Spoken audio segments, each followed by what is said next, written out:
እና እላችኋለሁ ውዶችዬ ምን እንደተደረገብኝ አላቅም። ያው ብስቁልቁል ብዬ እዚህ ወይ ለልጅ አይደለ ወይ ለምን አይደለ ገንዘቡ የት እንደሚሄድ አላቅም። ያው እዚህ ባክናለሁ።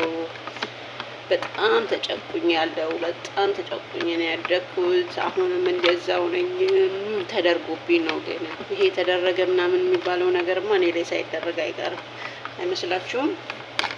ሰው እንደዚህ እድሜ ልኩን እንደዚህ ከልጅ ልጅ ሞተብኝ፣ ከእናት የለኝ።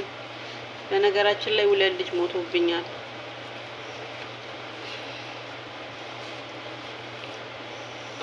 ሁለት ልጅ ሞተብኝ። አንድ በምጥ ነው፣ አንድ ደግሞ 4 ወር ነው ምናምን ከሆነች በኋላ ሰው ጋር ነበረች ጥዬ ሄድኩት። እኔ ስራ ልሰራ ድሮ ነው ሕፃን እያለሁ በልጅነቴ። ከዛ እኔ ስሄድ ልጠይቃቸው ስሄድ 2ቱም ሞተዋል ተባለ። ሴትዮዋ ክርስትና ያነሳቻት ናት። 2ቱም ሞተዋል ተባለ። አንድም ደግሞ አሁን ተፋትቻለሁ ባል ጓደኛ ይዤ ነበረ ወልጄ፣ ቤተሰቦቹ ምንም ያውቃሉ ወልጄ ነበር።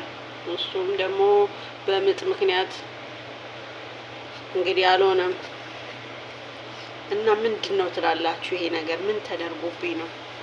የሆነ ነገርማ ተደርጓል እኔ ላይ። ገንዘቡ አይያዝ፣ እነዚህም ደግሞ አልለቅም አሉ።